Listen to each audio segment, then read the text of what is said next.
힐링가족 여러분 안녕하세요. 오늘은 5월 12일 목요일 저녁입니다. 오늘도 대부분 종목들이 하락을 했죠. 저는 요즘에 이 하락장에 지금 5개월 넘어서 6개월 가까이 하락 중에 있어요. 저는 노심초사 우리 여러분들께서 편한 마음으로 불안한 마음 없이 이 하락장을 어떻게 하면 잘 견뎌낼 수 있을까? 어떻게 하면 편안한 마음으로 주식 투자에 임할 수 있을까?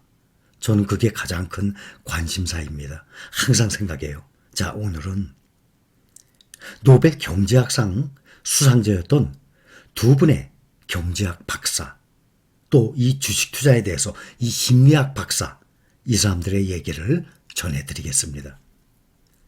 주식을 매수한 후에 짧은 시간에 다시 파는 그런 방식 단타죠? 매수하고 짧은 시간에 다시 되팔잖아요. 주로 단타라 그러죠. 그렇게 다시 파는 방식의 투자자들은 장기간에 걸쳐서 주식을 보유하는 이 투자자만큼 많은 수익을 얻다는 이 연구 결과 너무 많이 나와 있어요. 또 좋은 책들 보면 모든 책에 다 서술되어 있습니다. 주식시장의 약 140년간의 역사에 의하면 그동안 평균적으로 보면 2, 3년 상승, 1년 하락. 평균 그렇게 나왔어요. 꾸준히 그래서 우상향을 했기 때문이에요. 그렇다면 짧게 보면 2018년도 하락. 미국과 중국 무역전쟁 심했었어요. 2018년도 또 특히 그때 삼성전자가 5월에 50대 1로 액면 분할해서 54,000원으로 시작했거든요. 봄에. 그때가 2018년도예요. 그리고 2019년도 초까지 30% 이상 흘러내렸어요. 1년도 안 됐는데 30% 이상. 지금보다 더 심하죠. 그때 하락했고 2019, 2020, 2021 3년 동안 또 상승했죠. 근데 2022년 다시 또 하락 중인 거예요. 종목 선정에 있어서도 어떤 종목이 앞으로 상승할지 아무리 차트를 보고 추측하고 찾아보기보다는 시장에 있는 모든 주식을 소유하는 편이 훨씬 안전하고 장기적인 수익률도 평균적으로 더 높습니다. 과거에는 주식시장에서 모든 주식을 소유한다는 것 당연히 불가능했죠. 그때는 ETF라는 게 없었거든요. 그런데 1993년 1월부터 가능해진 것입니다. 바로 S&P 500에 미국 대형 500개 기업을 모두 보유할 수 있는 SPY가 상장된 것입니다. 이 SPY도 S&P 500 ETF도 미국의 증권거래소에서 일하던 네이선 모스트라는 사람이 개발을 한 것입니다. 이 모스트라는 사람이 개발 과정 중에 S&P 500 지수 추종하는 인덱스 펀드 창시자거든요.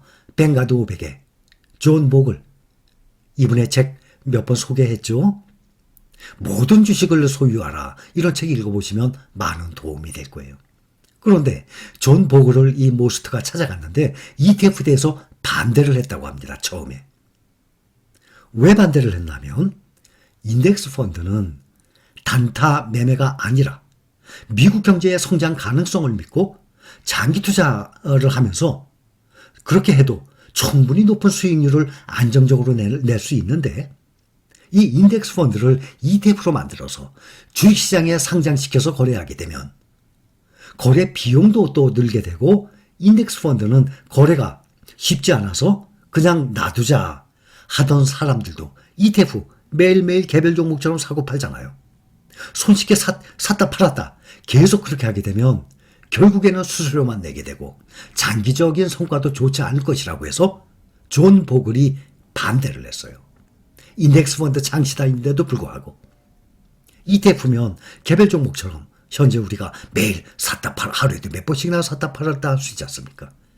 그래서 결국에 이 모스트라는 사람이 스테이트 스트리트 다른 운용사를 찾아가서 출시한 것입니다. 이것이 바로 SPY예요. 그런데 인기가 너무 좋아졌어요. 그리고 많은 돈이 몰리니까 뱅가드에서도 만들어냈어요. 나중에 VOO. 세계 1등 운용사 블랙록에서도 IVV 이렇게 나중에 추가로 만들어낸 것입니다. 그래서 상당히 많은 자금을 그만큼 또 빼왔죠. SPY가 올 초만 해도 약 570조, 삼성전자하고 비교 안 될 정도로 엄청난 시가총액이었어요. 지금은 많이 내렸잖아요. 현재 시가총액 한 470조 정도 될 것입니다. 그래도 미국에서 가장 오래되고 가장 큰 ETF입니다. 또 평균적으로 연 배당률이 조금씩은 차이가 나지만 2% 이하, 1.5%에서 한 1.8% 사이의 연 배당률까지 있어요.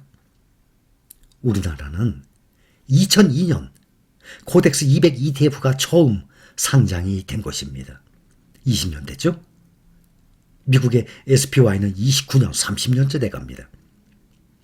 전 세계의 주식시장에 총 그 수익률을 살펴보면 인내심이 강한 투자자에게 주식시장은 그동안 큰 이익을 안겨줬어요. 1970년 노벨 경제학상 수상자입니다. 미국의 경제학자 폴 세뮤얼슨이라고 있어요.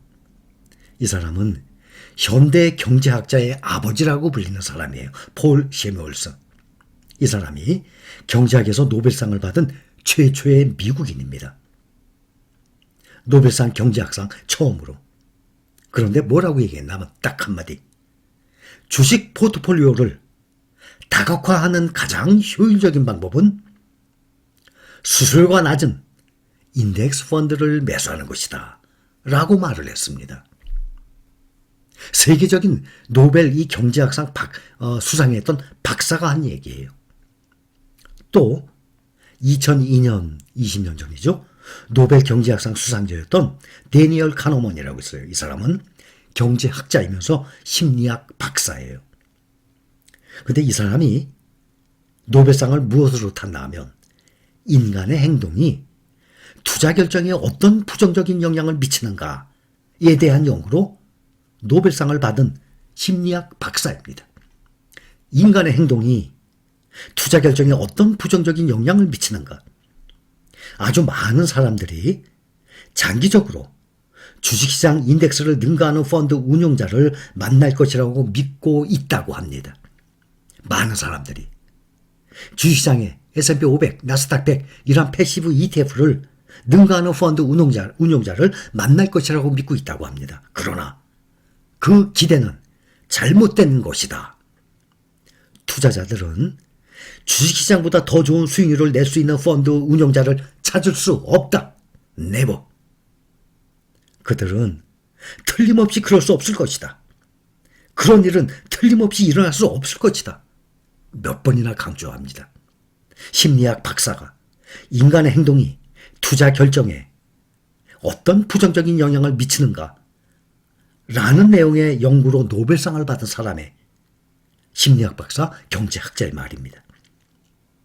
또 많은 연금펀드의 운용자들, 정부와 기업의 위탁을 받아서 조 단위의 돈을 만지죠. 수십억 달러를 투자하고 있는데 미국의 경우 그들 중에 절반 넘는 사람들이, 과반수의 사람들이, 펀드 매니저들이 인덱스 펀드 접근법을 사용을 하고 있다고 합니다. 혹시라도 누가 어떤 사람이 인덱스 펀드에 투자하지 말라고 말한다면 그 사람은 자신이 워런 버핏보다도 더 현명하고 노벨 경제학상 수상자 이 박사들보다도 돈에 대해서, 주식 투자에 대해서 더 잘 안다고 말하는 것과 똑같은 거예요. 결론은. 인덱스 펀드에 투자하지 말라고 말한다면 말이죠.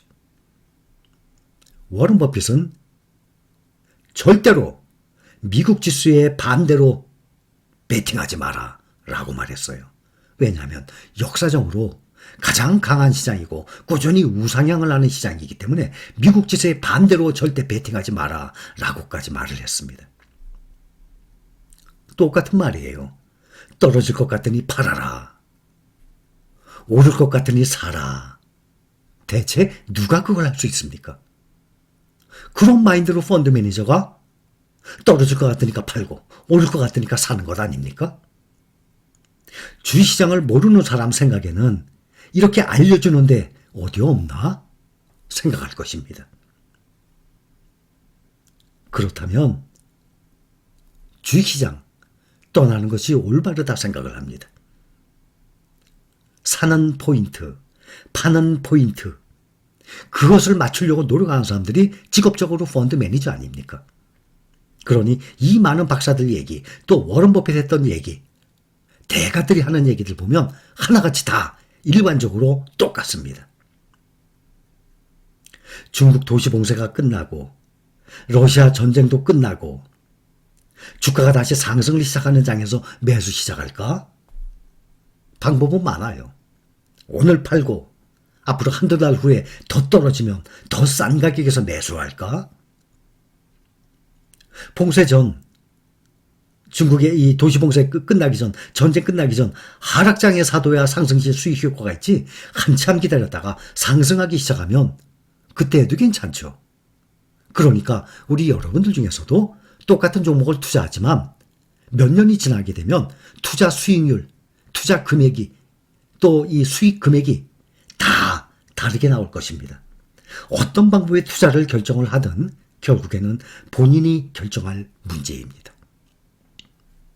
말씀드렸던 취지를 이해하시겠죠?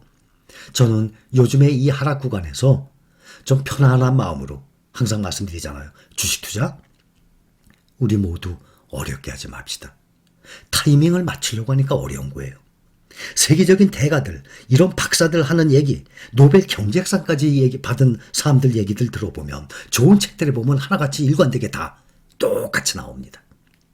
꾸준히 패시브 ETF, 인덱스 펀드에 꾸준히 사모아서 장기적인 수익을 내는 사람을 어느 누구도 그 수익을 따라가지 못한다는 내용이었습니다. 여기까지. 감사합니다.